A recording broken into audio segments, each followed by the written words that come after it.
মাই dear students ANSS academy YouTube চেনেলৰ আন এটা নতুন ভিডিঅ'লৈ তোমালোকক আকৌ এবাৰ আন্তৰিকভাৱে স্বাগতম জনাইছোঁ। মেট্ৰিক পৰীক্ষা 2025 চনৰ যিটো OMR শ্বীট সেই OMR শ্বীটৰ চেম্পল কপিটো মোৰ হাতত আহিছে।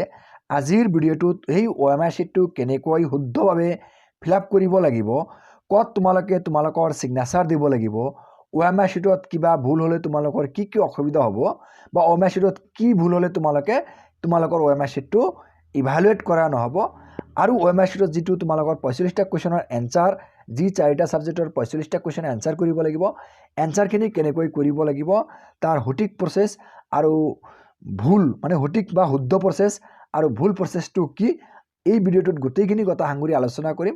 চ' ভিডিঅ'টো অলপ দীঘলীয়া হ'লেও কোনো ধৰণৰ স্কিপ নকৰাকৈ প্ৰথমৰ পৰা শেষলৈকে চাই থাকিবা। আৰু যদি তোমালোকে কোনোবাই মোৰ চেনেল নতুনকৈ আহিছা তেতিয়াহ'লে নিশ্চয়কৈ মোৰ চেনেলটো ছাবস্ক্ৰাইব কৰি থ'বলৈ নাপাহৰিবা।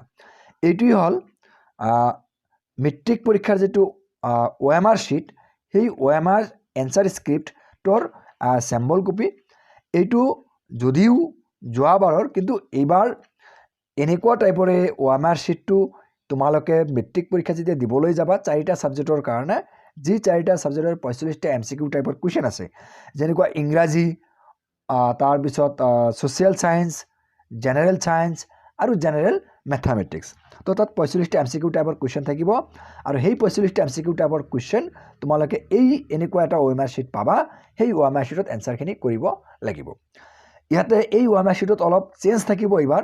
তোমালোকে জাষ্ট ইয়াতে দেখিবলৈ পাইছে যে board of secondary education Assam, আৰু এই board of secondary education Assam ইয়াৰ ঠাইত লিখা থাকিব Assam state school education board division 1 লিখা থাকিব।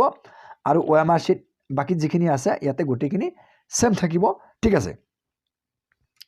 আৰু ইয়াতে তোমালোকে যিহেতু এই OMR শ্বীটটো যেতিয়া তোমালোকে এক্সাম হলত গৈ পাবা, পোৱাৰ পিছত তোমালোকে নিশ্চিত কৰি ল'বা। কিছুমান বস্তু তোমালোকে চাই ল'ব লাগিব। যদি তুমি তোমাৰ OMR শ্বীটত তোমাৰ যিটো OMR শ্বীট তুমি পাবা সেইটো যদি তোমাৰ OMR শ্বীট নহয়, সেইটো যদি বেলেগৰ OMR শ্বীট হয় আৰু যদি তুমি পৰীক্ষা দিয়া, তেতিয়াহ'লে তুমি ফেইল কৰাটো 100% নিশ্চিত। ইয়াতে কোনো সন্দেহ নাই, ঠিক আছে। গতিকে তোমাৰ হয়নে নহয় OMR শ্বীটটো তুমি প্ৰথমত নিশ্চিত কৰি ল'বা। ইয়াতে তোমালোকৰ কি থাকিব, ছাবজেক্ট কোড এণ্ড নেম ইয়াতে লিখা থাকিব, মানে আগতীয়াকৈ লিখা থাকিব, ঠিক আছে। তোমালোকে ইয়াতে একো লিখিব নালাগে। কেণ্ডিডেটছ নেম ইয়াতে তোমাৰ নামটো লিখা থাকিব। তোমাৰ নামটো ইয়াতে লিখা আছে নে নাই, এইটো তোমাৰ নাম হয়নে নহয় তুমি নিশ্চিত কৰি ল'ব লাগিব। ৰোল নাম্বাৰ, তোমাৰ এডমিটৰ লগত তোমাৰ ৰোল নাম্বাৰটো, ৰোল আৰু নাম্বাৰটো এবাৰ মিলাই ল'বা, এইটো তোমাৰ ৰোল নাম্বাৰ হয়নে নহয়।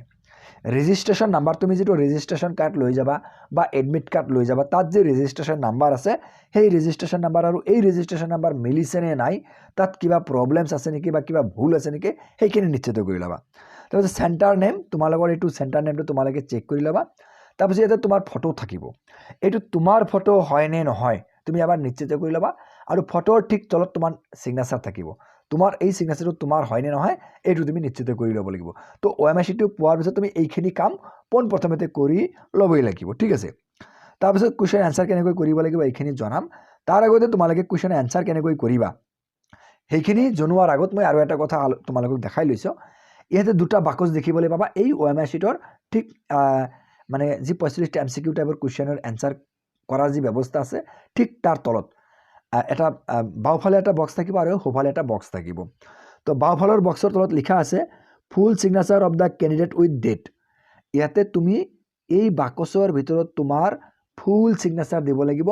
তুমি ফুল তোমাৰ ছিগনেচাৰটো দিবা, দিয়াৰ পিছত তলত কি কৰিবা, ডেটটো লিখি দিবা। কোন তাৰিখত তোমাৰ পৰীক্ষাটো হ'ল সেই পৰীক্ষাৰ ডেটটো তুমি ইয়াতে লিখি দিব লাগিব।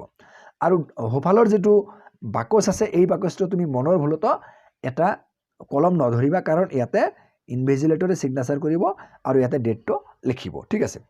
এতিয়া এই 45টা MCQ টাইপৰ যি কুৱেশ্যন আছে, কুৱেশ্যনকেইটা সঠিকভাৱে এনচাৰ কৰা যি নিয়মখিনি ইয়াতে দিয়া আছে।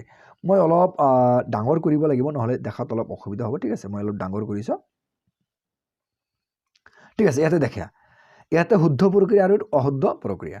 তো শুদ্ধ প্ৰক্ৰিয়া হিচাপে ধৰা কুৱেশ্যন নম্বৰ 1ত অপশ্যন এ কাৰেক্ট আছিলে, অপশ্যন এটো গঢ়িব লাগিব আৰু বাকী বি চি ডি এইটো এনেই গঢ়িব নালাগিব, এইটো এনেই এৰি দিব লাগিব, ঠিক আছে।